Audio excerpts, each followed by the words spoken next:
Tonight, state lawmakers are working to protect Hoosiers from secretly being tracked by GPS devices like an Apple Airtag. In fact, it was just last year that there was an Indiana murder case that was cited in a class action lawsuit against Apple. Tracking someone with a device without their consent is legal right now here in Indiana. Tonight, our Rich Nye is breaking down the bill and how it would make tracking a crime here. Rich?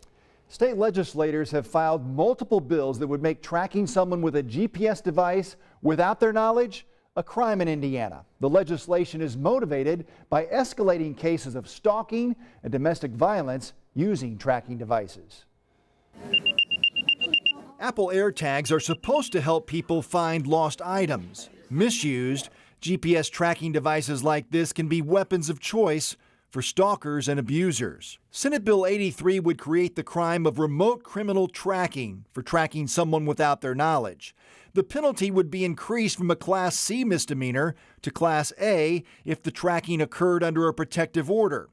The sentence could be enhanced for someone using a tracking device and committing a felony. Without something actually written down in law, anybody that chooses to use them, really, there are no guidelines. Galen Morse admitted to police and court records that she put an AirTag in her boyfriend's car last summer, tracked him to a pub, caught him cheating, and ran over him with her car, killing him.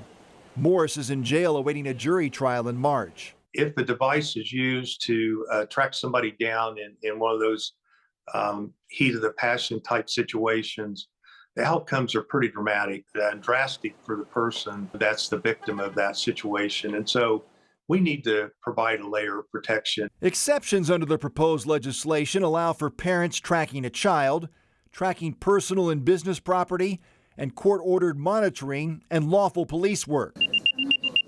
We'll be tracking the bill in the Indiana Senate. SB 83 is not yet scheduled for a committee hearing.